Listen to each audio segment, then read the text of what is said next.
जय हिंद मेरे प्यारे साथियों, मैं किशन विश्वकर्मा आप सभी का अपने YouTube channel learn with Youth Guider पर एक बार फिर से स्वागत करता हूं। कैसे हैं आप सभी? आशा करते हैं आप लोग बहुत अच्छे होंगे और आपकी फिजिकल की तैयारी और साथ में पढ़ाई भी बहुत अच्छे से चल रही होगी।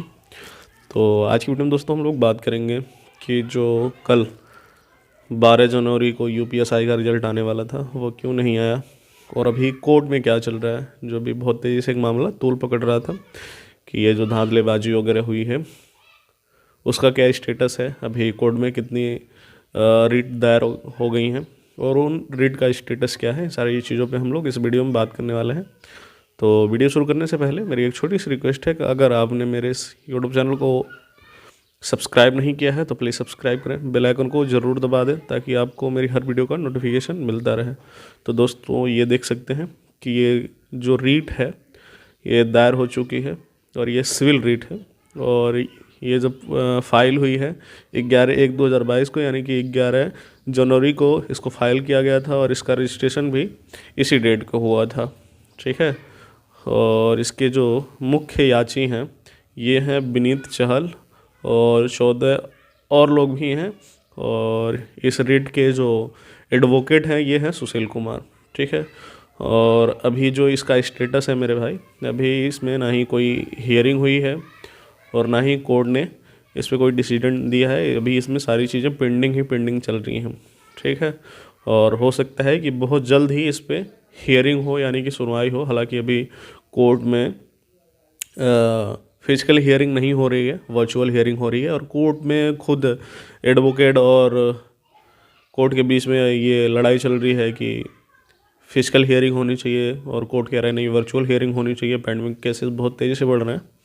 तो ये जो है रीट दोस्तों, ये सबसे पहले फाइल होने वाली रीट है और ये जो रीट है दोस्तों ये देखिए कि किस चीज़ के लिए डाली गई थी। पहला जो डाला गया था दोस्तों ये स्टे के लिए डाला गया था, यानी कि इस भर्ती पे स्टे लग जाए, और दूसरा जो था ये अमेंडमेंट के लिए था और तीसरा आप देख सकते हैं। ठीक है, तो इनकी जो मांग है मेरे हिसाब से एथेंटिक नहीं है। एथेंटिक मतलब ये भर्ती पे स्टे लगाने की मांग कर रहे हैं। तो यदि दोस्तों भर्ती पे स्टे लग जाता है तो भर्ती का हो जाएगा सत्यानाश। ठीक है, और होना क्या चाहिए कि अभी कुछ लोग हैं जो री एग्ज़ाम की मांग कर रहे हैं, कुछ लोग हैं जो भर्ती को निरस्त कराने की मांग कर रहे हैं। तो इन दोनों लोगों की जो मांगे हैं मेरे भाई ये एथेंटिक नहीं है, सही नहीं है, और ना ही री एग्ज़ाम होना चाहिए और ना ही भर्ती निरस्त होनी चाहिए। बस होना क्या चाहिए कि एक इंटरनल इंक्वायरी हो जाए। इंटरनल इंक्वायरी का मतलब कि जिनके नंबर अधिक हैं उनकी एक बार जांच करा ली जाए तो सारी चीज़ें क्लियर हो जाएंगी। अभी यार एग्ज़ाम निरस्त हो जाता है, जो पेपर हुआ है वो निरस्त हो जाता है, भर्ती रद्द हो जाती है, तो ये ना ही हमारे हित में होगा और ना ही उनके हित में होगा जो ये कराने की मांग कर रहे हैं। क्योंकि एक तो भर्ती आ नहीं रही है, आने के बाद ये अलग का ये कि लोचा हो जा रहा है कि पेपर लीक होते हैं, धांधलेबाजी होती है, इन सारी चीज़ों में भर्तियाँ फंस जा रही हैं। ठीक है, तो इसमें किसी का हित नहीं है कि अगर एग्ज़ाम हो जाता है या भर्ती निरस्त हो जाती है। बस होना चाहिए ये कि इस भर्ती की जांच हो जाए।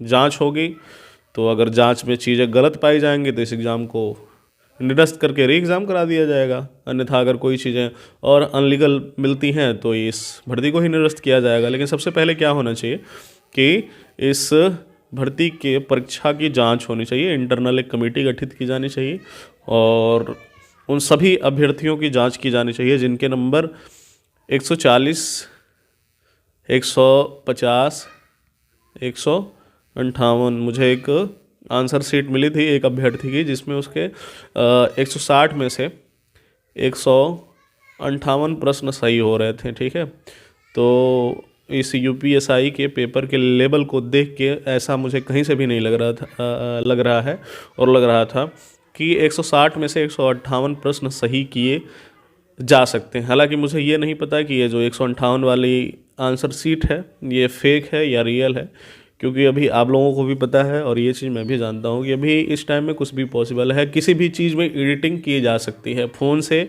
या कंप्यूटर से या लैपटॉप से, हर चीज़ से एडिटिंग करना संभव है।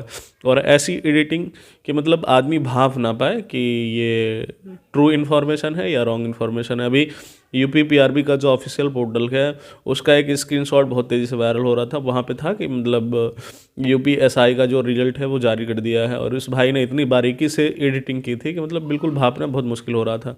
तो मैं जाके सीधे यूपीपीआरबी के ऑफिशियल पोर्टल पे चेक किया, तो वहाँ पे ऐसी कोई भी चीज़ नहीं थी। ठीक है, तो ये तो हो गई आपके केस कोर्ट केस स्टेटस की बात।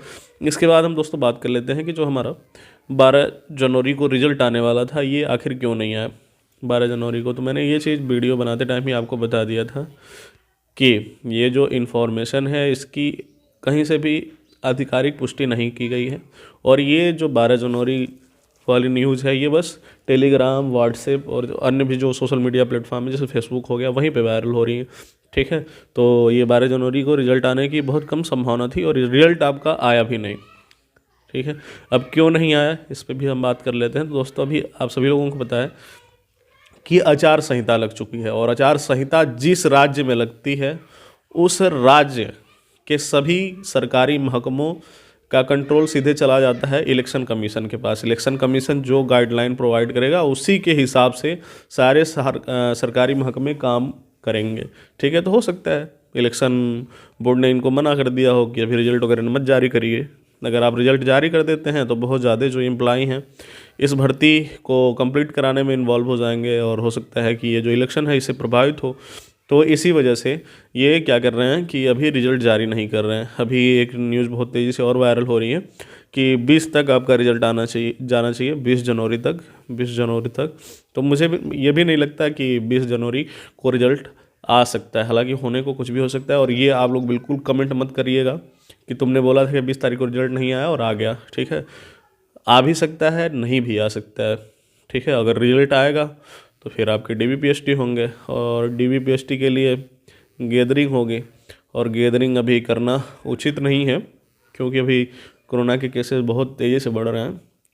ठीक है, तो संभवतः अभी देखो जब पैंडमिक वगैरह ख़त्म होती है तभी इसका ये डीबीपीएसटी शुरू होना चाहिए। रिजल्ट आ जाए वो अलग की चीज़ है, रिजल्ट ये लोग जारी कर दें तो थोड़े से बच्चे ये हो जाएंगे कि उनको पता चल जाएगा कि उनका सिलेक्शन हो रहा है या नहीं हो रहा है। तो यदि हो रहा है तब तो ये इसके फिजिकल वगैरह की तैयारी करते रहेंगे, यदि नहीं हो रहा है तो ये किसी अन्य एग्ज़ाम की तैयारी करेंगे। ठीक है, तो हो सकता है कि रिजल्ट जारी कर दें, लेकिन मुझे नहीं लगता है कि डीबीपीएसटी वगैरह हो सकती है। डीबीपीएसटी के बाद पीटी होगा आपका, यानी कि फिजिकल टेस्ट वगैरह होगा।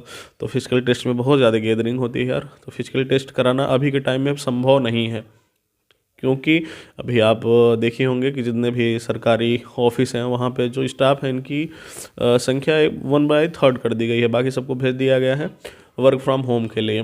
ठीक है, तो अभी कुछ भी हो सकता है। फ़िलहाल ज़रूरत है कि जितना हो सके आप अपने फिजिकल को भी बनाते रहिए, अपने आप को सेफ रखते हुए लोगों से दूर रखिए, क्योंकि किसी को नहीं पता यार कि कौन सा आदमी कोरोना पॉजिटिव है। हमारे साथ रहने वाला जो हमारा दोस्त है वो भी कोरोना पॉजिटिव हो सकता है, हमारे मम्मी पापा में से कोई एक कोरोना पॉजिटिव हो सकता है, हमारे फैमिली मेम्बर में से कोई एक कोरोना पॉजिटिव हो सकता है। तो सोशल डिस्टेंसिंग को मेंटेन करते हुए अपनी सारी चीज़ों को करिए, और रिजल्ट अगर आना होगा तो 20 जनवरी को आ सकता है। ठीक है, आप लोग बहुत गंदा गंदा कमेंट करते हैं। देखो ये यार हर कोई अपने अनुमान से ही चीज़ों को बताता है, किसी का पापा नहीं बैठा हुआ है भर्ती बोर्ड में। ठीक है, और हर कोई यार वीडियो बनाता है अपने अनुमान के ही हिसाब से, तो मैं भी बना देता हूँ। ठीक है, फ़िलहाल इस वीडियो में ये इतना ही था, और इस वीडियो करते हैं हम यहीं पे ख़त्म। यदि ये हमारी वीडियो आपको पसंद आती है तो इसको लाइक करें, हमारे चैनल को सब्सक्राइब करें और वीडियो को जरूर शेयर करें। थैंक यू दोस्तों, मिलते हैं अगली वीडियो में, तब तक के लिए नमस्कार।